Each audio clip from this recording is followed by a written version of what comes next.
안녕하십니까. 오늘부터 기출문제풀이를 들어갈 텐데 우선 기출문제풀이 들어가기 전에 기출문제를 우리가 공부하면서 어떤 방법으로 공부해야 되는가, 또 기출문제 푸는 게 왜 중요한가에 대한 설명을 잠깐 해놓고 나갈게요. 우선 이 기출문제 단원 구성이 기본편 1단원 67문제예요. 문제수예요. 그리고 2단원 78문제 해서 이제 요 순서가 어떤 순서로 되어 있는가 하면 우리 하이클래스 내용편하고 똑같은 순서로 되어 있어요. 그리고 배열도 하이클래스 내용편하고 똑같은 순서로 배열해 놨어요. 그러니까 예를 들어 세포 같으면 핵부터 배워서 소포체, 골지체 이렇게 순서로 배우잖아요. 그 순서대로 배열해 놨어요. 그러니까 여러분들이 공부하면서 좀 모르는 문제가 있다 그랬을 때 책 뒤적뒤적 안 하고 그냥 쭉 책 펴놓고 순서대로 넘기다 보면 그 문제가 그대로 쭉쭉 나와요. 그러니까 책을 찾는 어느 부분에 이 내용이 있는가 찾는 그 시간 낭비나 불편함을 감수하기 위해서 순서대로 배열해 놨어요. 그래서 문제수가 기본편에 이렇게 문제수 나와 있고 심화편에 문제수가 나와 있는데 이걸 합해 보면 1단원이 179문제예요. 1단원이 뭔가 그러면 분자와 세포 단원이죠. 분자와 세포 단원이 179문제가 나온 거고, 2단원이 뭐가 되는가 그러면 2단원 요거 합해 놓으면 기본편 심화편 합해 놓으면 205문제인데 요게 유전학이죠. 유전학. 가장 많이 나온 단원이 또 무슨 단원이에요? 5단원이죠. 5단원 이거죠. 5단원 기본편에만 들어있죠. 이 유전학이나 이런 거는 기본편, 심화편 우리 나눠놨었고, 그래서 5단원에 이게 동물의 구조와 기능. 그래서 여태까지 기출문제를 보면 이게 2004년부터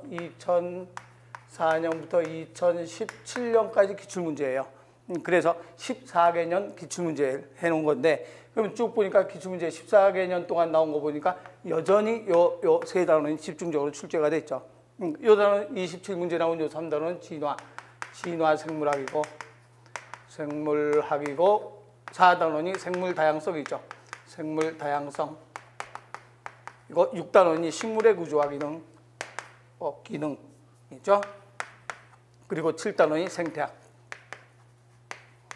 그래서 내가 항상 강조하듯이 가장 많이 나오는 단원이 1단원하고 2단원하고 5단원이 가장 출제 빈도가 높은 단원이다라고 얘기를 했죠. 그래서 이런 순서대로 해놓고, 그래서 이제 기본편에선 기출문제는 배열을 이런 순서로 배열해 놨어요.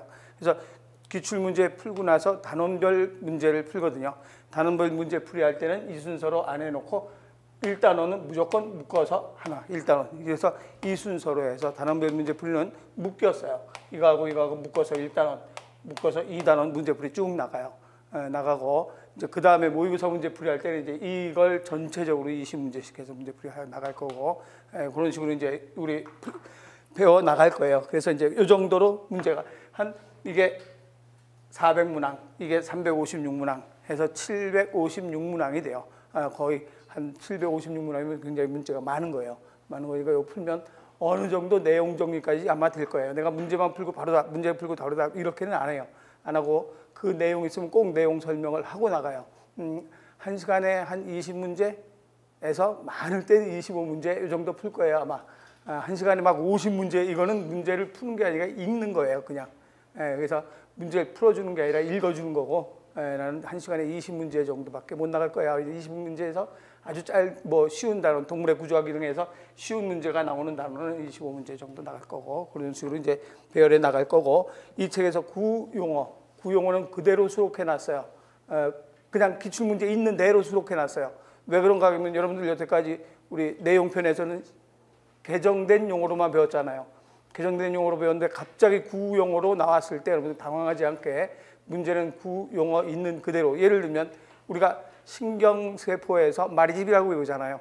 근데 여기에서 문제에서는 수초라고 문제가 나오거든요. 우리가 매일 들을 땐 마리집 이런 말만 듣다가 수초 나오면 갑자기 당황할지 몰라서 수초는 그대로 수초로 올려놓고, 기출문제에서 나온 거 그대로, 메사이오닌으로 나왔으면 메사이오닌 그대로 올려놓고, 메티오닌 구용어, 메티오닌 나왔으면 메티오닌 그대로 올려놓고 해서 구용어도 좀 익숙해지게 올려놨으니까 이거 개정되지 않은 용어가 막 들어가 있다.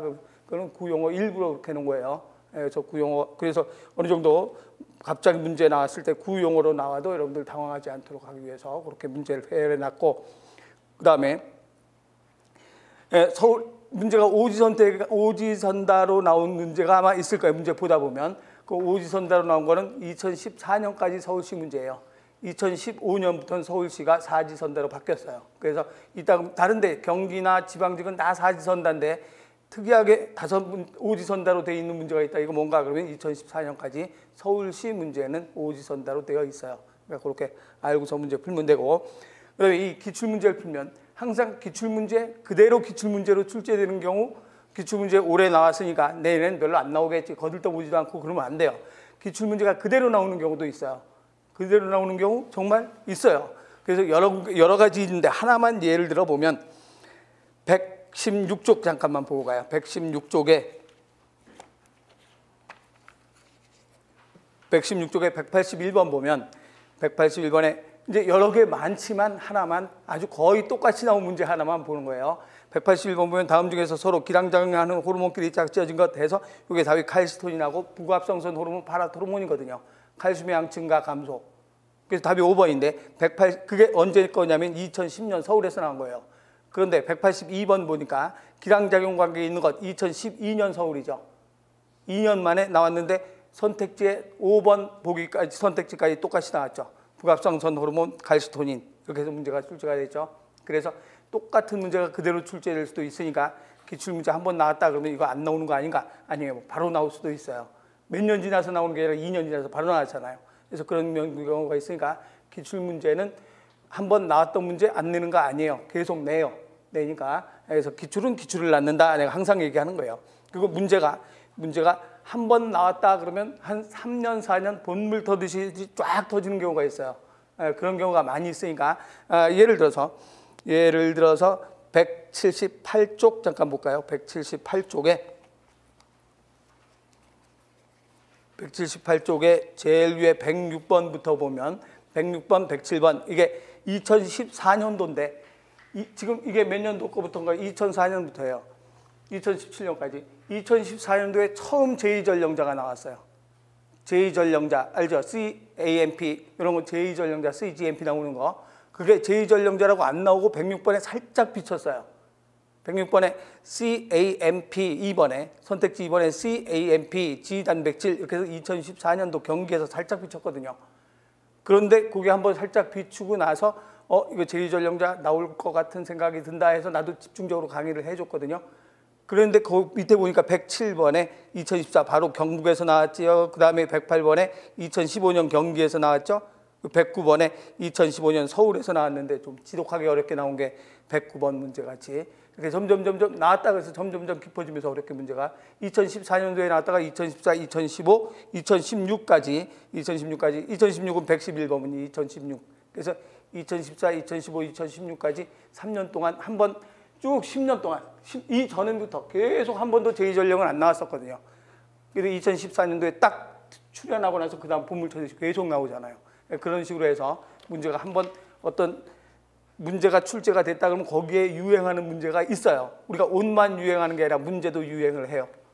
그래서 그걸 딱 보면 대략 처음에 봤을 때 경기에서 CAMP 답은 아닌데 나왔을 때 아마 이런 유형의 문제가 나올 수도 있다는 그런 생각을 했는데 바로 그 다음에 계속 나오잖아요. 그래서 기출문제가 유행될 수 있고 그리고 항상 내가 기본 내용반에서 설명했듯이 선택지가 문제로 되고 문제가 선택지로 된다 얘기했죠. 그래서 답도 아닌 선택지였었는데 그 다음에 바로 문제로 출제가 되는 경우가 있고 또 문제 나왔던 게 그 다음에 선택지로 출제가 되는 경우도 있고 그래서 우리 수업하면서도 얘기한 적 있죠. 내가 뭐 생각나는 거 하나만 보면 선택적 이어 맞추기, 대체적 RNA 스플라이싱이라고 해서 선택적 이어 맞추기가 답도 아니에요. 답도 아니고 그냥 문제에서 선택지 1, 2, 3, 4인데 2번이 답인데 4번에 선택적 이어 맞추기 슬쩍 하나 나왔거든요. 근데 그 다음에 선택적 이어 맞추기라고 하고서 문제로 출제가 됐어요. 그렇게 출제가 되는 경우 있으니까 여러분들이 문제 풀면서 선택지에 1번이 답이다 그러면 1번 답만 알고 넘어가는 게 아니라 2번에 새로운 내용의 용어가 있거나 그러면 꼭 그거 확인하고 안 되면 물어보고 안 되면 네이버한테 물어보고 나 만나면 나한테 물어보고 이렇게 해가면서 꼭 확인을 하고 가야 돼요. 그냥 선택지에 있다 그래서 이거 그냥 흘려가지면 절대로 안 돼요. 그런 식으로 기출문제를 공부해 나가면 돼요. 그래서 내가 기출문제 이런 식으로 공부합시다라고 내가 지금 간단하게 설명을 한 거고, 그러면 처음부터 문제를 풀어 나갑시다. 1번 문제부터 4페이지.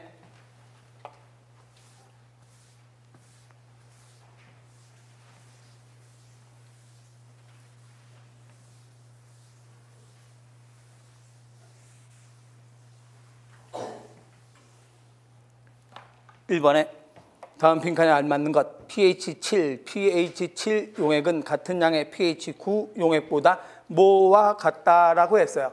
그럼 pH 7 용액과 pH 9 용액은 어떤 게 같은가라고 하면, 예를 들면 우리가 수소이온, 이게 수소이온이 10의 제곱분의 1만큼 들어있다. 여기에는 수소이온이 10의 3승분의 1만큼 들어있다라고 했을 때 10의 제곱분의 1만큼 수소이온이 들어있다. 그럼 pH 얼마라고 한다 그랬는가? 그러면 2라고 한다라고 얘기했죠. 여기다 로그를 씌워서 로그의 수소이온 농도분의 1인데 그것까지는 필요 없고 우리가 이것만 보면 된다 그랬죠. 10의 3승분의 1만큼 수소이온이 들어있다 그러면 이건 pH 얼마인가? 3이라고 하죠. 그럼 pH 2와 pH 3 그러면 얼마 차이 나는가? 이건 100분의 1이고 이건 1000분의 1. 그럼 10분의 1 차이 나죠. 그러면 어떤 게 더 많은가 하면 100분의 1이 더 많은 거죠. 그러니까 몇 배 더 많은가? 역수로 10의 제곱분의 1, 10의 3승분의 1이죠. 그러면 몇 배 더 많은가? 이게 10배 더 많다. 그래서 숫자 1 차이, 숫자 pH 1 차이는 10배 차이 나는데 작을수록 더 많다라고 했어요. 왜 그런가 하면 역수로 되어 있기 때문에. 그래서 역수로, 그 이유는 우리 로그를 붙인다라고 해서 외우진 않아도 된다 그랬죠. 내용편에서 설명했죠. 그래서 1 차이는 10배 차이 난다. 그렇다면 pH 얼마인 용액이 있는가 그러면 pH 7인 용액은 pH 9인 용액보다 어떤 게 수소이 더 많은가? 당연히 이게 더 많죠. 더 많은데 몇 배 더 많은가? 2 차이 나죠. 2 차이 나니까 100배 더 많다. 이렇게 돼야 되죠. 그래서 pH 7인 용액은 pH 9인 용액보다 100배 더 수소이온이 많다가 돼야 되죠. 그래서 4번 100배 수소이온이 많다는 것과 같다가 되는 거죠.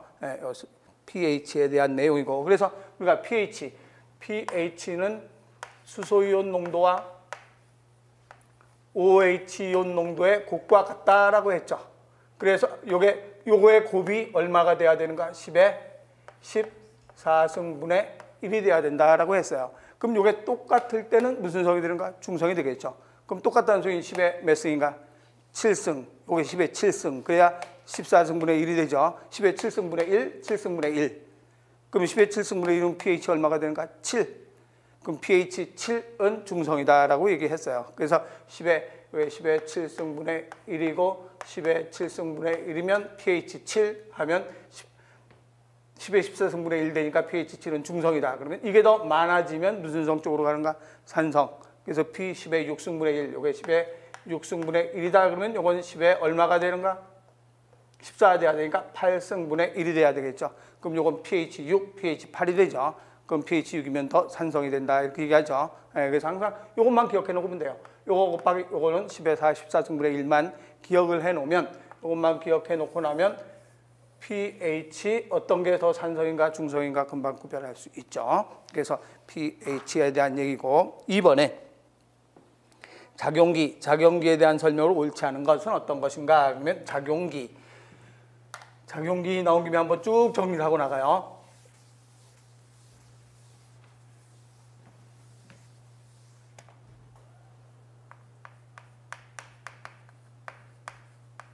제일 먼저 무슨 기가 있는가 그러면 OH 죠. 이건 무슨 기라고 얘기하는가? 수산기, 하이드록시기. 그래서 하이드록시기 또는 수산기, 하이드록시기. 어떻게 됐을까요? 하이드록시기 또는 수산기. 그래서 이건 OH가 되죠. 그럼 요 OH하고 여기 있는 요 OH하고 같은 거예요, 다른 거예요? 다른 거예요. 저 OH는, 이 OH는 어떤, 너무 이쪽으로 갔으니까 이쪽에다 쓸게요.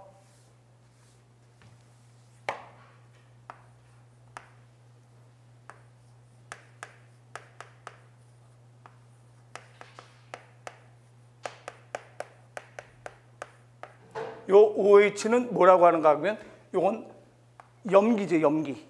뭐하고 연결되는가? 예를 들어서 NaOH. 그럼 Na 이온과 OH 이온이 결합해 있는 요거 염기성이 되는 거예요. 산 염기할 때 염기인데 요건 이온이에요, 이온인데 이건 뭘 얘기하는가? 이온이 아니라 요건 마이너스가 아니라 무슨 결합하고 있다는 소리인가?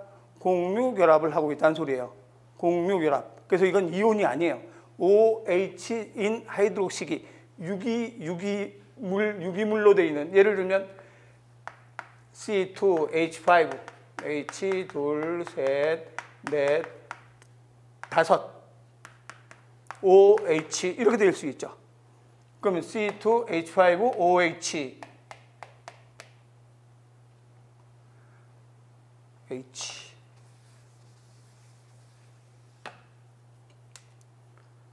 예를 들어서 OH다 이렇게 돼 있을 때, 그럼 이런 경우가 되면 여기에 달려 있는 거예요. 달려 있는 거.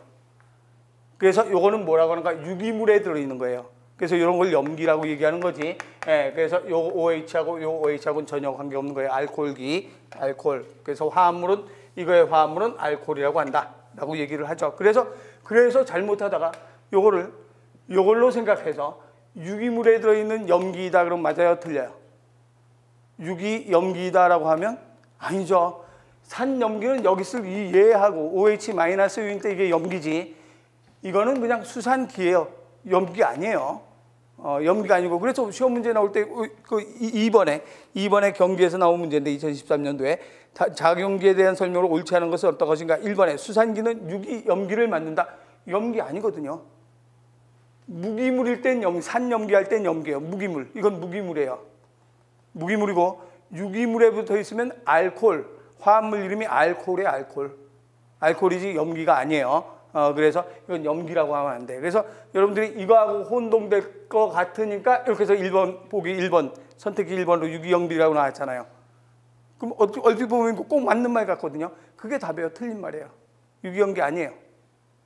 유기염기 아니고 여기 있을 때 무기물에 들어있는 염기지. 이건 화합물, 알코올 화합물에 들어있는 수산기이다라고 얘기하는 거예요. 그럼 염기는 어떤 게 염기인가? 좀 이따 나와요. 유기염기가. 뭐 있어요? 유기염기. 그렇죠. 유기산은 카복시기를 가지고 있는 카복시산이고, 유기염기로 작용하는 건 아민, 유기염기로 작용하는 거잖아요. 그게 유기염기예요. 이거는 유기염기 아니에요. 그냥 수산기예요. 산염기하고 상관이 없어요. 그래서 절대 이거랑 헷갈리면 안 된다 이 말이에요. 이건 무기물에 붙어 있는 염기성을 나타내는 물질이지. 예, 그래서 그거랑 헷갈리면 안 되고, 이걸 하이드록식이, 요 화합물 이름은 알코올이라고 얘기하죠. 화합물은 이제 이거 구별했으니까 지워도 되죠. 이것의 화합물은 알코올.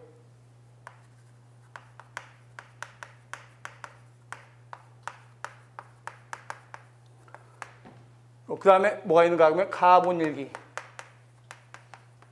카본일기는 CO가 되죠. 요거는 이렇게 달려 있을 수도 있어요. 어디에 붙어 있냐에 따라서 이런 모양으로 붙어 있을 수도 있고, 줄 2개만. 탄소는 4개가 4개 있잖아요. 그래서 아무 데나 붙어 있어도 돼요. 그래서 이게 카본일기인데, 요 카본일기가 골격 끝에 있는 경우도 있고 골격 내에 있는 것도 있죠. 그럼 골격 내에 있을 때 뭐라고 하는가? 알데하이드. 끝에 있으면 알데하이드, 내에 있으면 케톤. 그렇죠? 그래서 알데하이드는 탄소 골격 끝에 있을 때, 탄소 골격 끝에 있으면 알데하이드, 그 다음에 내에 있으면 케톤. 탄소 골격 내에 있을 때 케톤이라고 얘기하죠. 그래서 탄소 골격이 이런 모양으로 되어 있을 때, 이런 모양으로 되어 있다라고 하면 이때는 뭐라고 얘기하는가? 이제 수소가 붙어 있겠죠. 이런 모양으로 쭉 붙어 있을 때, 이런 때는 끝에 있으니까 뭐라고 얘기하는가? 알데하이드라고 얘기하고, 그 다음에 탄소 골격 끝에 있지 않고 내에 있다라고 하면 이런 식으로 해서 붙어 있으면 이거는 뭐라고 얘기하는가? 케톤 이렇게 얘기를 하는 거죠. 이렇게 이런 식으로 되어 있겠죠. 그래서 끝에 있으면 알데하이드, 케톤. 그래서 요걸 가지고 있는 당하고 요거 가지고 있는 당이 있죠. 그래서 이거 가지고 있는 당을 우리는 뭐라고 하는가? 알도스. 요거 가지고 있는 당을 뭐라고 하는가? 케토스. 케토스만 외워두면 되죠. 케토스가 뭐하고 뭐 케토스인가? 리블로스하고 리블로스하고 과당. 리블로스, 과당, 케토스, 나머지 몽땅 다 알도스 하면 되죠. 예, 그렇게 해서 카본일기라고 한다라고 얘기하죠. 그다음에 가복식이.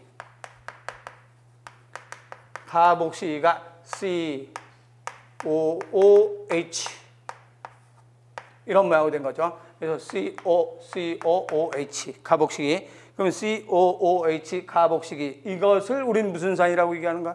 유기산, 가복시산이죠. 이거의 화합물 이름은 가복시산. 가복시산 또는 유기산이라고 얘기해서 유기산이잖아요. 유기물에 붙어 있는 산이에요. 이걸 가복시산이라고 얘기하죠. 유기산 얘기하고. 그래서 요놈은 뭐를 가지고 있어요? 요걸 가지고 있으니까 산이죠. 근데 어디에 붙어 있는가? 유기물에 붙어 있으니까 산이란 말이에요. 그래서 유기물에 붙어 있는 유기산이라고 얘기하죠. 유기물에 붙어 있는 유기산, 가복식이. 그러면 이걸 내주면 주변도 무슨 성으로 만들 수 있어요? 산성으로 만들 수 있죠. 그러면서 얘는 무슨 전을 띄게 되는가? 그렇죠. 이게 플러스잖아요. 플러스를 던졌으니까 자기는 뭐가 남는가? 마이너스 하나 남으니까 음전할 가지고 있는 거가 되는 거죠. 그렇게 얘기하고. 그 다음에 아민기. 아민기가 NH가 아민기. 질소는 8 몇 개 있어요? 3개 있죠. 질소 8, 3개 가지고 있는 이건 아민기. 그럼 얘는 뭘 하나 받고 싶어 해요? 수소 하나를 받고 싶어 하죠. 그럼 수소 하나를 받고 싶어 한다는 소리는 내가 무슨 성이니까 받으려고 해요? 내가 산이니까 수소를 받으려고 해요? 염기니까 받으려고 해요? 내가 염기니까 수소를 받으려고 하는 거예요.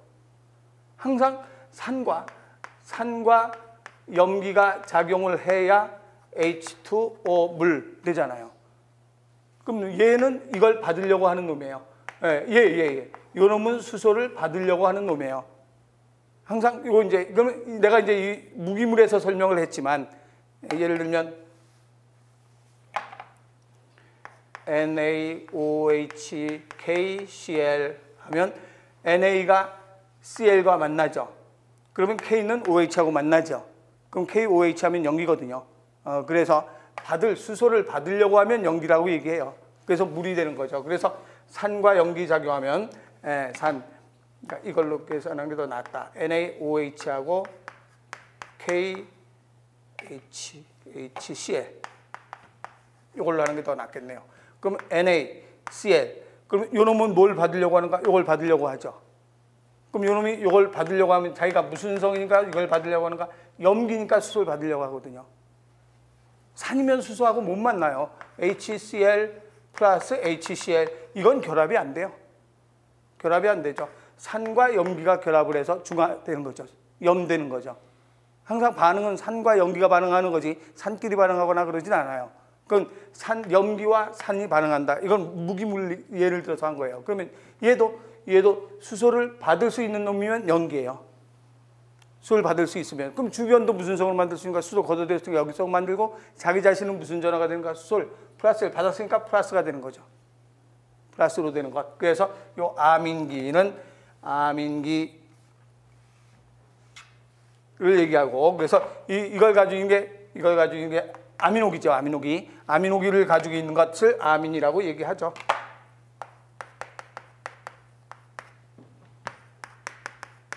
그러면 둘 다 가지고 있으면 아미노기와 카복식을 둘 다 가지고 있으면 뭐라고 하는가? 아미노산이라고 얘기하는 거죠. 그래서 아미노기, 카복식이. 그럼 이제 2개가 남았죠. 뭐 남았는가? 그러면 무슨 기하고? 설프 하이드릴기.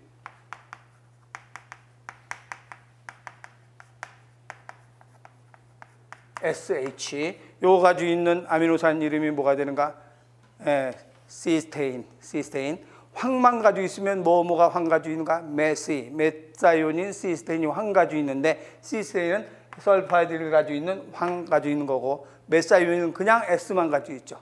설파이드가 아니고. 그래서 이게 설프하이드릴기라고 얘기하고 이게 화합물 이름은 티올 그러죠. 그럼 무슨 기 하나 남았는가? 인산기 하나 남았죠. 이쪽으로 와서 할게요. 인산기는 이쪽에다 해야 문제 풀 때 금방 볼 수 있겠다. 인산기 그럼 PO 4개 있는 거죠. 그러면 여기에 달려있으면 O 8 2개 됐고, 여기 8 하나 달릴 수 있고, 그럼 8 2개 됐고, 여기는 8 없는 대신에 마이너스 하나 내놨다 하면 되죠. 이것을 인산기라고 한다. 이걸 무슨 인산이라고 얘기해요? 유기물에 붙어 있으니까 유기인산이 화합물이에요. 화합물은 유기인산.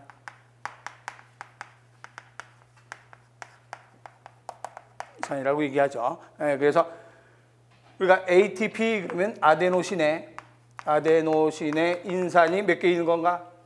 하나, 둘, 3개 있는 거 이거 ATP라고 하죠. 그럼 이럴 때 요 놈이 이거거든요. 그럼 여기 붙어 있으니까 아데노신에 붙어 있으니까 아데노신은 아데닌 플러스 리보스잖아요. 그럼 아데닌 플러스 리보스니까 유기물이거든요. 아데닌하고 리보스는 5탄당. 5탄당에 유기물에 인산 3개 있으니까 이걸 무슨 인산이라고 할까? 유기인산이라고 해요. 근데 이게 떨어지면 뭐라 그래요? 얘는 그렇죠. 무기인산이라고 얘기하는 거죠. 붙어 있을 땐 유기물에 붙어 있으니까 유기인산이에요.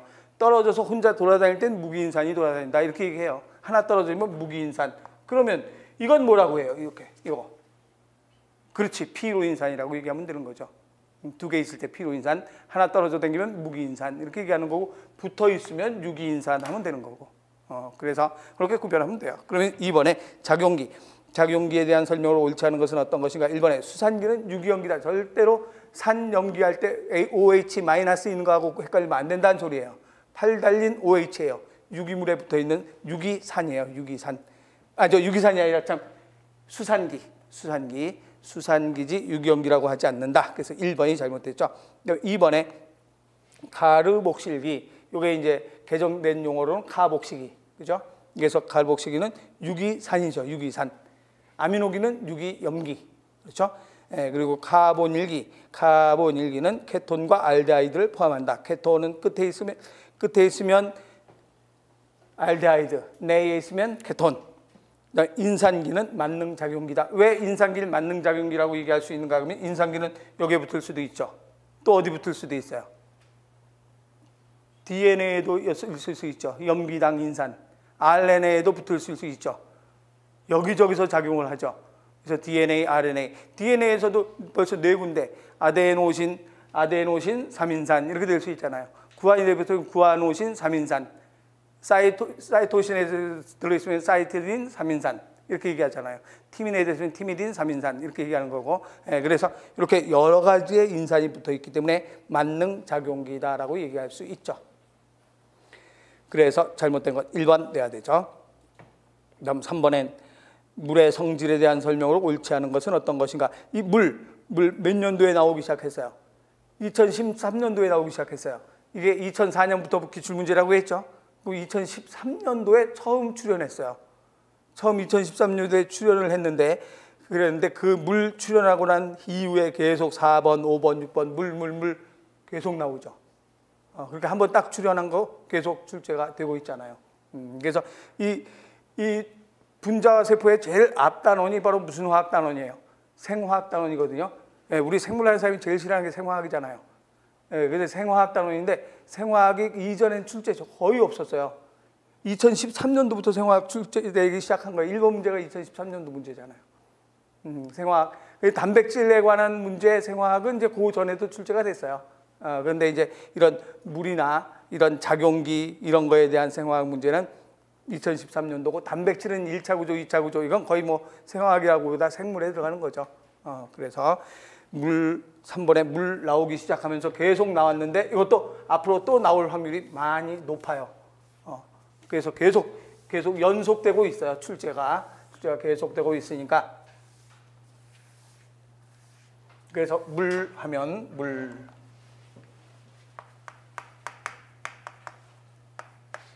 제일 먼저 무슨 성을 가지고 있다? 극성을 가지고 있다. 우선 물의 특성 먼저 볼까요? 물의 특성에는 OH 왜 이런 모양으로 되는가 하면, 이게 워낙 무슨 음성도가 강한가 그러면 전기 음성도가 강하다. 전자를 끌어들이는 힘이 강하기 때문에 수소 이온이 전자를 이쪽으로 좀 뺏기기 때문에 여기는 마이너스 성질을 가지고 있고 여기는 플러스 성질을 가지고 있다 그랬어요. 그래서 무슨 성이 있는가? 마이너스 플러스 극성을 가지고 있다. 극성이 있다.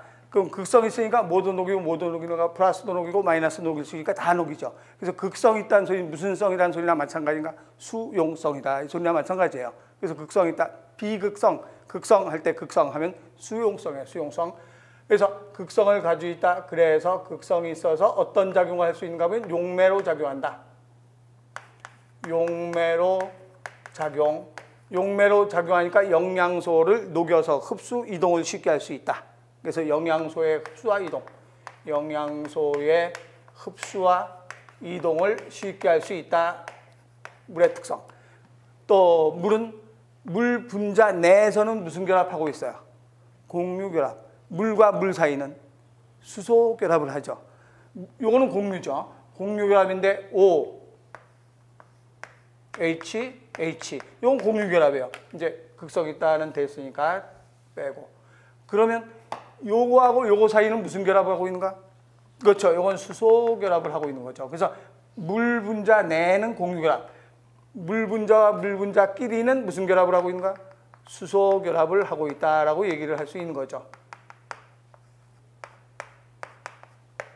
이런 식으로 해서 수소 결합을 한다. 그래서 물은 수소 결합을 한다. 그러면 수소 결합을 한다는 소리는 뭐가 크다는 소리인가? 그러면 이 물 분자를 끓일 때는 이게 끊어지죠. 근데 수소를 끊는데 에너지가 많이 들어가죠. 그걸 뭐라고 하는가? 비열. 그래서 비열이 크다. 비열이 크다. 그래서 뭐 유지에 적당한가? 체온 유지에 적당하다. 또 무슨 열도 큰가? 기화열도 크다. 그래서 체온 조절할 수 있죠. 땀을 흘려서. 그럼 땀을 흘려서 땀이 증발되면서 내 몸이 식죠. 그것을 우린 무슨 냉각이라고 하는가? 증발 냉각이라고 얘기하죠. 땀이 증발되면서 내 몸이 식는 걸 증발 냉각. 그래서 운동 에너지를 많이 가지고 있는 분자가 먼저 나가요. 먼저 떠나죠. 그 운동 에너지를 많이 가지고 있는 분자가 먼저 떠나면 어떻게 되는가? 몸이 식는 거죠. 그 이유는 왜 그런가? 운동 에너지를 많이 가지고 있는 분자가 먼저 떠나는 걸 증발 냉각이라고 해요. 그 운동 에너지를 많이 가지고 있는 분자가 먼저 떠나면 몸이 식는다. 그 이유를 캠벨 생물학에서 뭐라고 설명하는가 하면 반에서 공부 제일 잘하는 놈이 이 반에서 나가면 반평균 낮아진다. 그런 말로 설명을 하죠. 예를 들어서 10명 있는데 공부 제일 잘하는 놈 2명이 딴 반으로 옮겨갔어요. 그럼 우리 반 반평균 어떻게 되는가? 떨어지죠. 운동 에너지가 가장 높은 놈이 내 몸을 떠났어요. 그럼 내 몸의 체온이 어떻게 되는가? 낮아지죠. 그래서 더울 때 땀을 흘리면 내 몸의 체온이 조절된다는 게 바로 증발 냉각이라고 하는 거예요. 그래서 증발 냉각이라고 얘기하고 또 비열이 커서 기화열이 커서 이런 일을 할 수 있고 또 무슨 역이 있는가 하면 무슨 역을 가지고 있다. 물 분자끼리 서로 잡아당기려는 힘, 응집력. 그래서 우리가 응집력 하면 응집력은 뭐에서 배웠냐면 수액상승의 원동력. 수액상승의 원동력에서 물이 올라가는 수액상승의 원동력에서 제일 먼저 뭐가 있는가? 뿌리압. 뿌리압 때문에 물 분자가 여기까지 올라간다. 그러면 물관을 통해서 올라가기 위해서 이만큼 올라가는 현상은 무슨 현상인가? 모세관 현상이고 이 물을 빨아들일 수 있는 힘은 무슨 작용 때문에 빨아들일 수 있는가? 증산작용 때문에 빨아들일 수 있다. 그런데 물이 올라가고 나면 안 끊어지는 이유가 바로 무슨 역 때문에 끊어지지 않는가? 응집력. 이게 바로 수소 결합을 하니까 응집력이 생긴다 이 소리예요. 결합을 하지 않으면 응집력이 안 생기죠. 이런 수소 결합 때문에 응집력이 생긴다. 응집력이고 또 표면 장력도 표면 장력도 바로 무슨 결합에 의한 건가? 수소 결합에 의한 것. 그럼 표면 장력이라는 말은 표면을 최대한 작게 하려는 힘이죠. 그 물방울이 네모나요, 동그라요? 동그랗죠. 물방울이 동그란 이유가 왜 그런가? 자기네들끼리 수소 결합에서 응집해가면서 표면을 작게 하려는 힘이죠. 그걸 표면 장력이라고 얘기하죠. 그래서 물방울이 네모난 거하고 동그란 거하고 어떤 게 면적이 좁은가 그러면 동그란 게 면적이 좁죠. 이만큼의 면적보다 요게 좁은 거죠. 그래서 최대한 표면적을 좁게 하는 힘을 표면장력이라고 한다. 그래서 이런 표면장력을 물은 표면장력을 가지고 있기 때문에 전선에 맺힌 물방울도 동글동글, 나뭇잎에 맺힌 물방울도 동글동글. 그래서 표면장력이 있어서 소금쟁이가 물 위를 걸어 다닐 수 있죠. 만약에 이런 표면장력이 없으면 물에 소금쟁이가 푹 빠지겠지. 근데 물 위를 소금쟁이 걸어 다닐 수 있거든요. 표면장력 때문이다라고 얘기를 하죠. 그래서 이런 현상도 나타나고, 또 물은 밀도는 부피분의 질량이 밀도가 된다. 부피분의 질량이 밀도가 되는데, 물이 얼면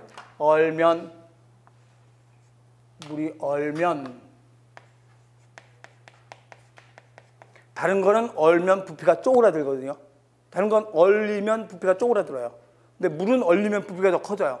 그래서 생수통을 얼리면 뻥뻥해지잖아요. 그래서 잘못하면 터지지.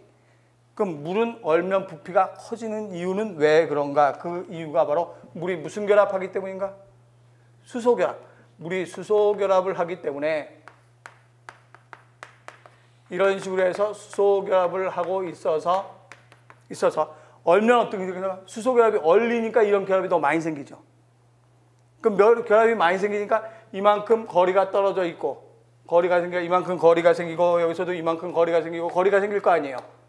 이런 거리가 생기기 때문에 얼면 부피가 커지게 되는 거죠. 거리 때문에. 그런데 이걸 끓이면 어떻게 되는가? 끓이면 이게 끊어지거든요. 그럼 이게 끊어지면서 얘가 가까이 가지.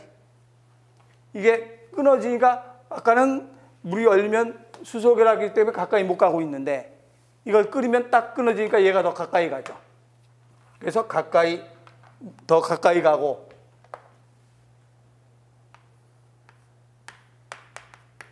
여기 있던 놈이 이렇게 가까이 갔잖아요. 그래서 얼리면 어떻게 되는 거예요? 여기 수소결합이 생겨야 되거든요. 수소결합이 생기니까 밀려 나가지. 수소결합이 생기는 만큼. 그래서 얼면 부피가 커진다. 그럼 얼면 부피가 커진다. 그런데 질량은 변함이 없죠. 그럼 얼리면 부피가 커지는 대신 질량이 변화가 없으니까 분모가 커지잖아요. 그럼 밀도는 어떻게 되는가? 작아지죠. 그래서 얼면 밀도가 작아지니까 물보다 얼음은 밀도가 작아요. 그러니까 물 위에 뜨죠. 그래서 얼음이 물 위에 뜨는 거. 이것도 생물의 중요한 역할인가? 생물에서 중요해요. 그러니까 물고기가 강물 밑에서 겨울에 강물이 얼어도 살죠. 그래서 이런 표면장력을 가지고 있다. 또는 부피가 커지면 밀도가 작아진다 하고, 하나하나 문 게 뭐의 매개체로 쓰는가? 화학 반응의 매개체가 된다. 그럼 화학 반응의 매개체가 된다는 말은 무슨 말인가? 그러면 결합할 때는 물이 들어가요? 빠져요?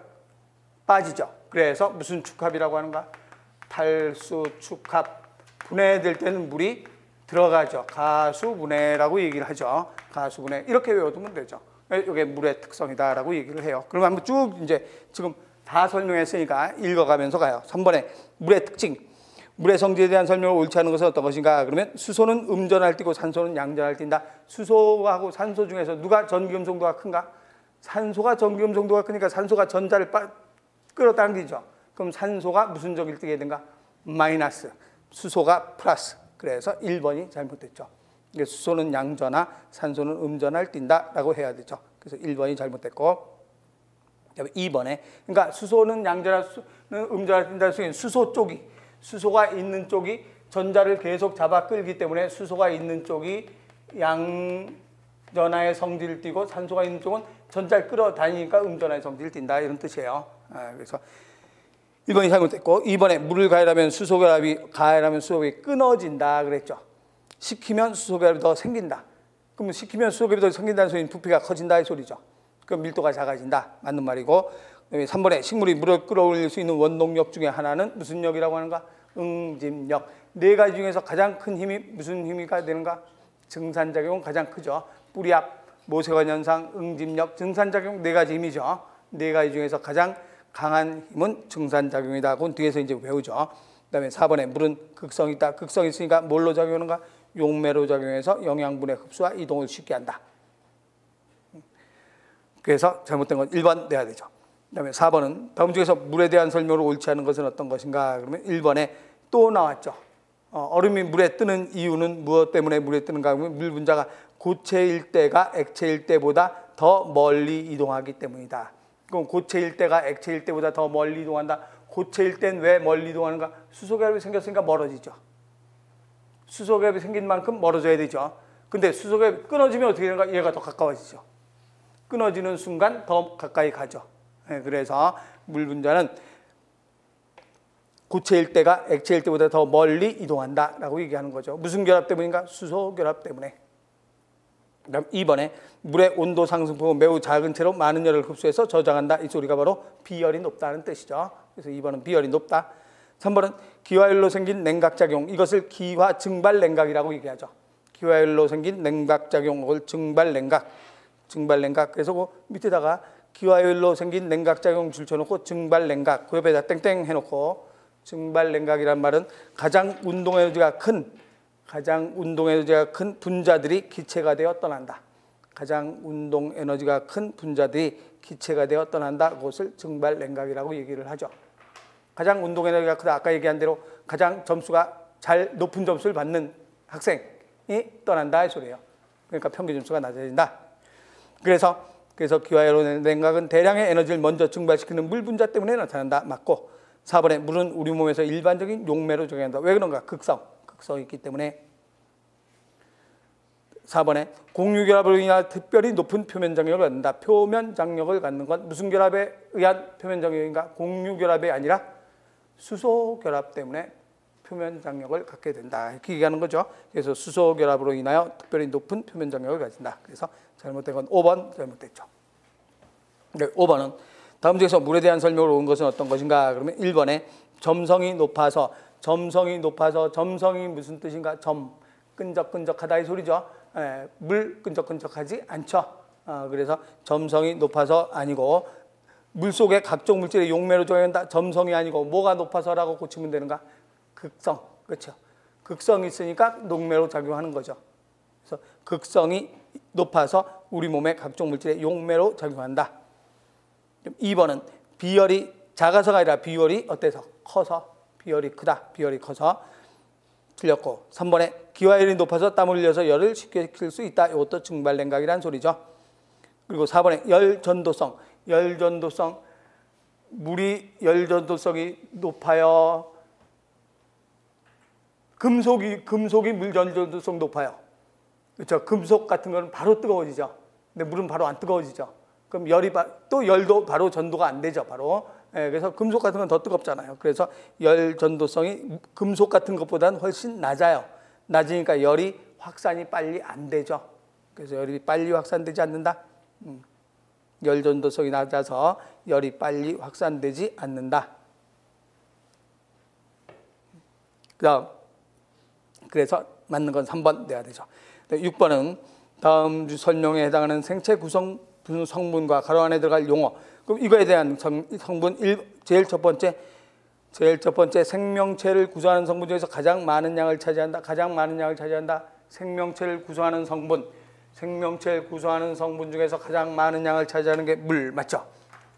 물이 가장 많고 생명체 구성 성분 중에서 물이 가장 많고 그 다음에 뭐가 더 많은가? 단백질. 그 다음에 뭐가 많은가? 그렇죠. 지질. 그 다음에 뭐가 많은가? 무기염류. 뭐가 제일 적은가? 탄수화물. 핵산은 약간씩 차이가 있기 때문에 핵산은 뺀다 그랬죠. 그래서 이렇게만 알아두면 되죠. 그래서 생명체를 구성하는 성분이라고 했기 때문에 물이 가장 많다. 이렇게 되는 거죠. 만약에 생명체를 구성하는 유기물 중에서 이렇게 문제가 나오면 생명체를 구성하는 유기물 중에서 가장 많은 것 그러면 단백질을 해야 되죠. 물은 무기물이니까. 그래서 생명체를 구성하는 성분으로 나왔는지 생명체를 구성하는 유기물로 나왔는지 잘 보고 답 찾아야 돼요. 유기물이라고 하면 물 빼고 단백질, 유기물은 요게 유기물이잖아요. 요게 유기물이죠. 그럼 유기물 중에서 가장 많은 것 이렇게 문제가 나오면 단백질 찾아야 되고 그냥 구성 성분 하면 물 찾아야 되고 그래서 뭐 벌써 첫 번째 줄에 물 나왔네요. 두 번째 또 마찬가지 극성 분자 물이죠. 또 뭐가 높아서 생명체의 체온이 쉽게 올라가거나 내려가는 것을 막아주는가? 뭐가 높아서? 비열이 높아서. 그래서 이 설명은 물에 대한 설명이고 가로 안에 들어갈 건 비열 들어가야 되죠. 그 다음에 7번 들어가서 포도당. 포도당의 베타 1사결합으로 이루어져 있으며 그럼 포도당 그러면 탄수화물이죠. 탄수화물은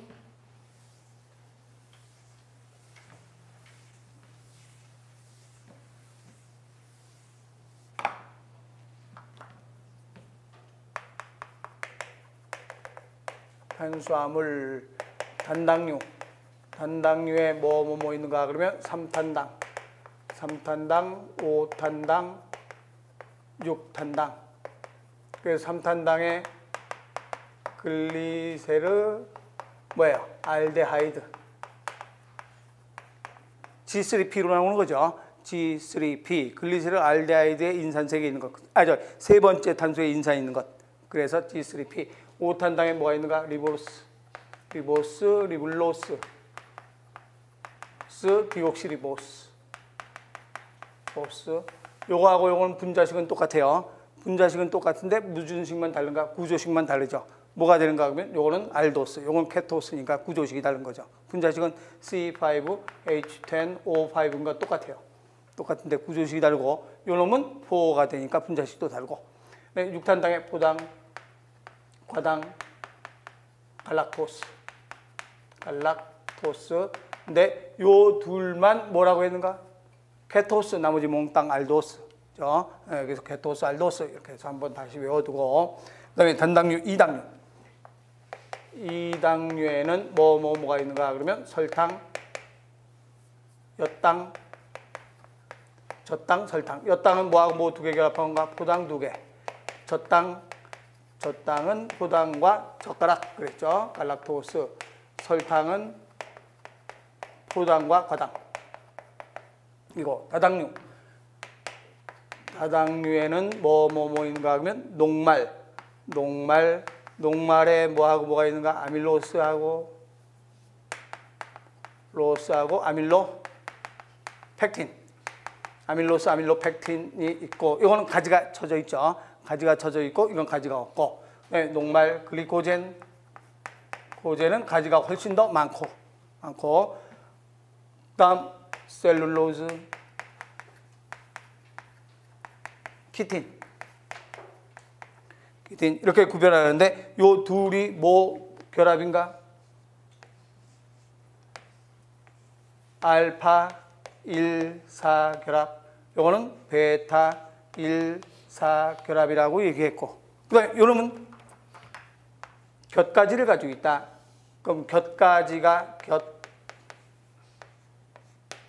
곁가지는 뭘로 결합되어 있는가 그러면 1,6인데 당연히 뭐 1,6이에요. 이게 다 알파 포도당이니까 알파 1,6은 똑같죠. 알파 포도당이니까 알파 1,6이죠. 알파 베타는 헷갈릴 일이 없어요.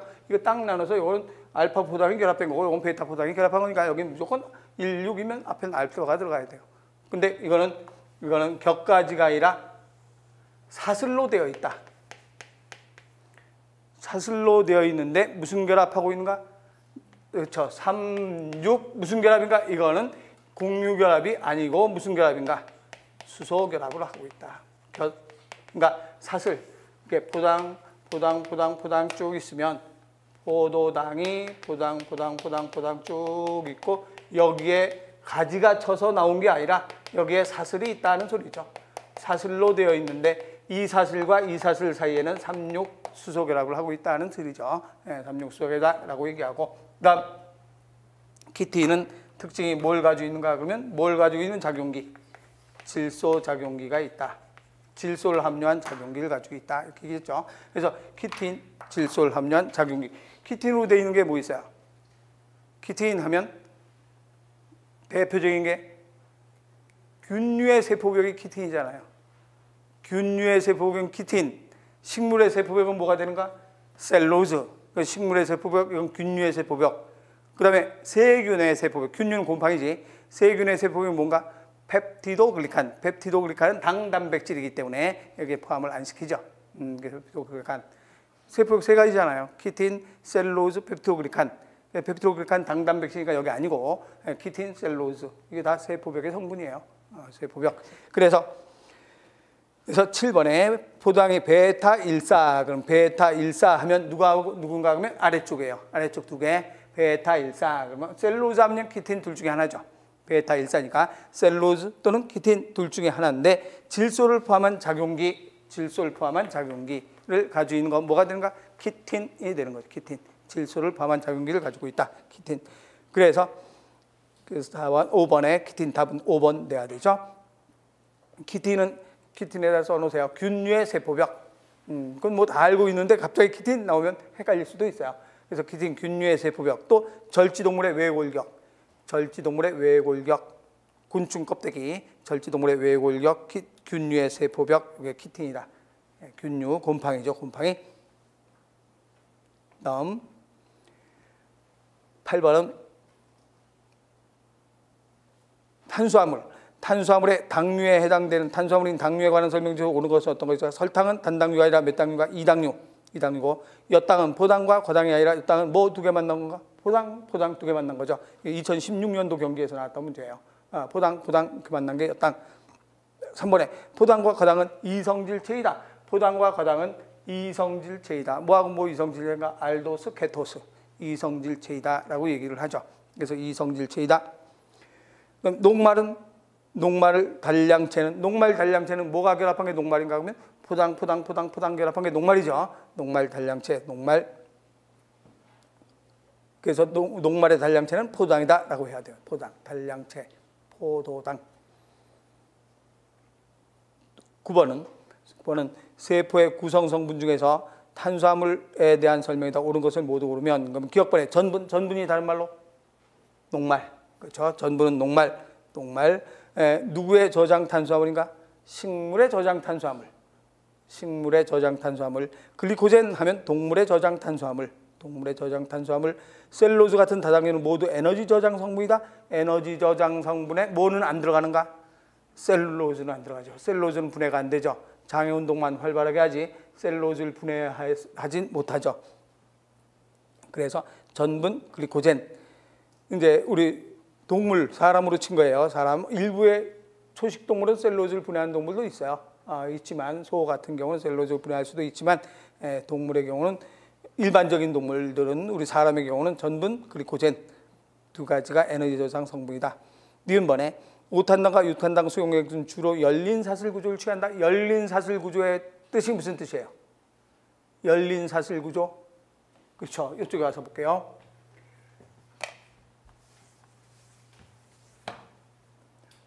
하나, 둘, 셋, 넷, 다섯, 여섯. 육탄당이죠. 육탄당에 여기 H가 있고 여기 O 있고 여기 끝에 있으니까 여긴 H, OH, HOH, HOH, HOH, H. 여기 있는 놈이 뭐예요? 이 놈과 이렇게 생긴 놈이 있고 이렇게 생긴 놈이 있죠. 셋, 넷, 다섯, 여섯 하고서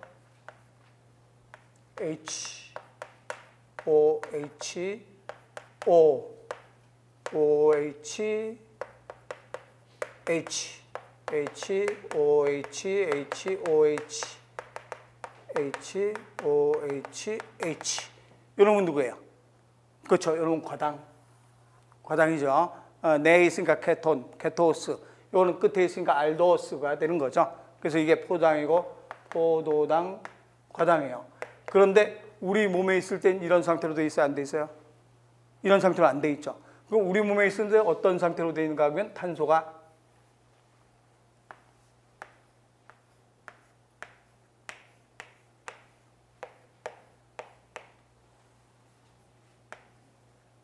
CH2OH.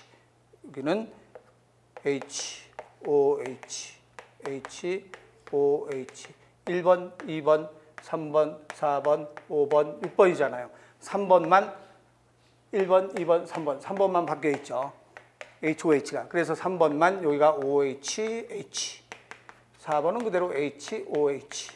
여긴 H, OH. 이런 식으로 돼 있죠. 그러면 이런 모양의 구조, 이런 모양의 구조를 가지고 있는 포당, 이 위에 거 같은 구조를 가지고 있는 포도당. 여기 돼 있죠. 이건 무슨 구조예요?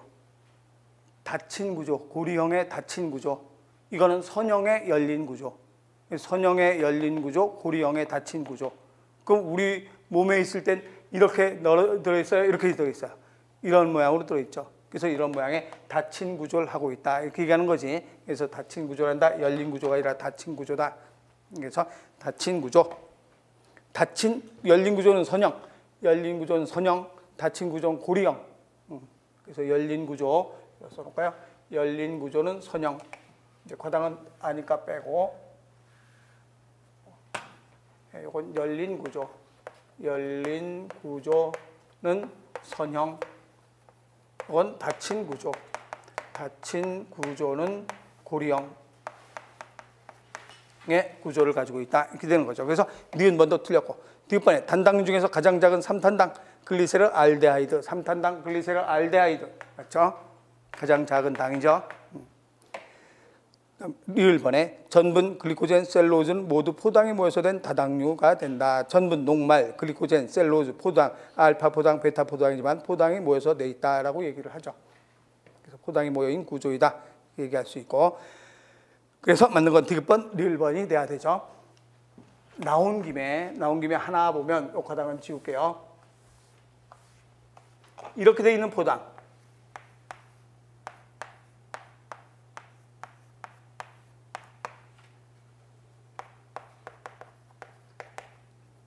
나머지 안 쓰고 이것만 쓸게요. H, OH, OH, H. 나머지들은 쭉쭉쭉쭉 있는 건 다 똑같고. 이런 모양의 포당과 이 모양의 포당 두 종류의 포당이 있다. 그럼 앞에 있는 포당 이름. 그렇죠. OH, OH 이렇게 돼 있으면 알파 포도당. OH, OH 이렇게 돼 있으면 무슨 포당인가? 베타 포당. 기억나죠? 알파, 베타 포당. 경기에서 이거 복원을 못 시켜서 여기는 없는데 그림으로 나왔는데 그거 무슨 재주로 복원을 시키겠어요? 복원을 시키는데 무조건 뭐라고 나왔냐면 나한테 메일 온 게 그림 3개가 나왔대요. 그리고 그 밑에 알파 포당, 베타 포당 그래서 뭐 기억은 알파 포당이다, 니은은 베타 포당이다 이런 식으로 나왔대요. 그림 3개. 근데 그 그림이 어떤 그림인가 그건 내가 물어보지 않았는데 그림 3개가 내 생각엔 이렇게 3개일 것 같아요. 경기에서 나왔던 게. 이렇게 그림 3개 나오고 기억, 니은, 디귿 하고서 뭐 기억은 알파 포당이다, 니은은 베타 포당이다 이런 식으로 나왔나 봐요. 그러니까 여러분들 알파, 베타 볼 줄 알아야 돼요. 그래서 OH, OH, 알파. 나머지 안 해도 돼요. 나머지는 필요 없이 OH, OH, 알파, OH, 베타. 그러니까 이렇게만 알고 있으면 돼요. 여기에 H, OH, H, OH 이것만 볼 수 있으면 돼요. 여기에 H, OH, OH, H 이것만 볼 수 있으면 이게 무슨 포당인가? 알파 포당, 이게 베타 포당이다. 이것만 볼 수 있으면 돼. 다른 거 다 외울 필요 없고 그리고 이건 열린 구조이다. 그 정도의 그런 문제 나오면 풀 수 있을 거예요. 그래서 알파, 베타 포당 이렇게 구별하고 그다음 10번에 가서 10번에 가수분해에서 5개의 분자를 형성했을 때 포당 분자를 형성해서 C6H12O6 형성했을 때 원중합 제2화학식으로 오는 것은 어떤 것인가? 이게 2017년도 서울에서 출제가 된 문제인데 포당이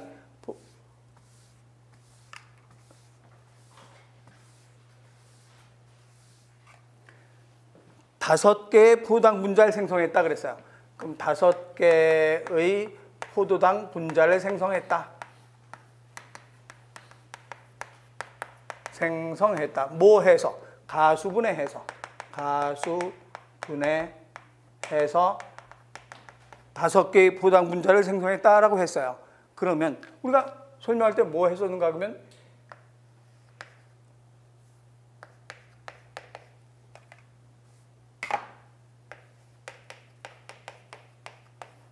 이게 설탕이거든요. 또는 엿당. 그럼 몇 당이 분해되면 뭐 두 분자로 분해되는가? 포당 두 분자로 분해되겠죠.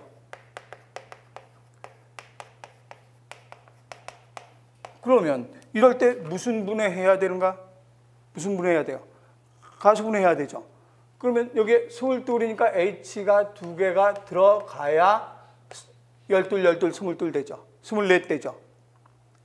22개인데 2개 들어가면 24개. 그럼 12개, 12개니까 24개죠. 5는 11개인데 6개, 6개, 12개니까 5 하나 들어가야 되죠. 그래서 무슨 분해해야 되는가? 가수 분해해서 포당 2개를 생성했어요. 가수 분해해서. 그럼 원래 거 찾아라 했으니까 얘 찾으란 소리잖아요. 2개 포당 만드는데 원 중합체는 얘는 누구냐 이 소리예요. 그럼 뭐 해야 되는가? 가수 분해해야 돼요? 탈수해야 돼요? 그렇죠. 탈수해야지 이거는. 얘를 얘로 만드니까 얘를 얘로 만들려면 어떻게 돼야 되는가? 이제 물을 빼야 얘가 되지. 물. 됐죠? 두 분자니까 물 하나 빼지. 세 분자면 물 2개 빼지. 근데 포당을 몇 개 형성했다 그런가? 5개. 포도당 5개를 만들어냈으니까 포당 5개를 만들어냈으니까 물 몇 개 빼야 되는가? 4개 빼야 되거든요. 물 4개. 그러면 원래 어떻게 돼야 되는가 하면 C가 6, 5, 30 H가 12에다 5 곱하면 60 맞죠? 60 5는 6, 5, 30 이렇게 된 거잖아요. 이거를 원래 있던 놈 이게 이제 이거 포당 5개를 다 합하면 이렇게 된단 말이에요. 근데 이걸 원래 있던 놈으로 만들려면 물을 탈수해야지. 몇 개를 탈수해야 되는가? 4개를 탈수해야죠. 그럼 4개를 탈수하면 뭐가 되는가? C가 30개. H는 몇 개가 되는가? 60개에서 4, 2는 8, 8개 빼니까 60개에서 4, 2는 8, 8개 빼니까 52. 5는 30개에서 4 빼니까 26. 요게 답이 돼야 되죠. 포당 5개 만나면 이게 되는 거잖아요. 포당 2개 만나면 12, 24, 12이니까. 그럼 5개 만나면 이거 되니까 물을 탈수해야죠. 가수분해서 이거 만들었으니까. 탈수해야 되니까 몇 번 돼야 되는가? 3번 돼야 되는데 이걸 가수해갖고 답 찾아왔어. 어떤 수험생이.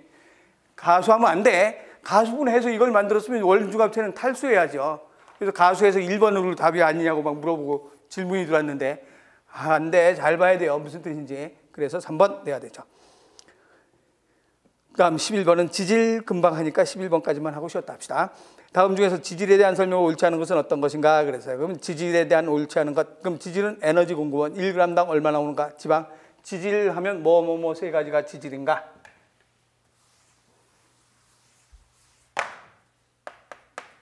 지질하면 지방, 중성지방이라고 얘기하면 되죠.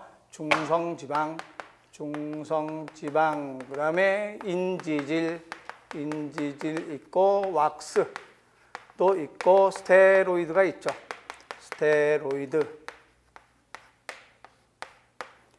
있는데 이걸 지질. 큐티는 아까 키틴이 아니라 큐틴이죠. 큐틴은 지방이 모인 지방에 뭐가 되는가? 지방의 중합체, 지방 유도체. 중합체라고 얘기하지. 그래서 지질이라고 하지 않죠. 그래서 지질하면 지방 유도체들의 중합체 이렇게 하는 게 더 낫겠다. 지방 유도체들의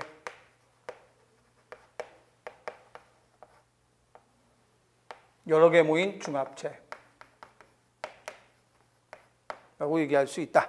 그래서 여기선 큐틴이 아니라 큐틴은 여기에 들어가지 않고 이 네 가지를 지질. 그러면 지질에 대한 설명을 옳지 않은 것 같으면 에너지 공급원 지방은 에너지 얼마 나오는가? 1g당 9kcal. 그다음 이번에 세포막의 성분 인지질은 단백질 인지질이죠. 네, 물질대살 촉매하는 건 뭐가 되는가? 효소의 주성분은 뭔가? 단백질. 그래서 3번이 잘못됐죠. 호르몬의 역할 무슨 호르몬인가? 스테로이드 호르몬 지질. 그래서 지질에 대한 설명으로 잘못된 거 3번 돼야 되죠. 하고 12번 아미노산부터 좀 쉬었다가 아미노산 해나갑시다.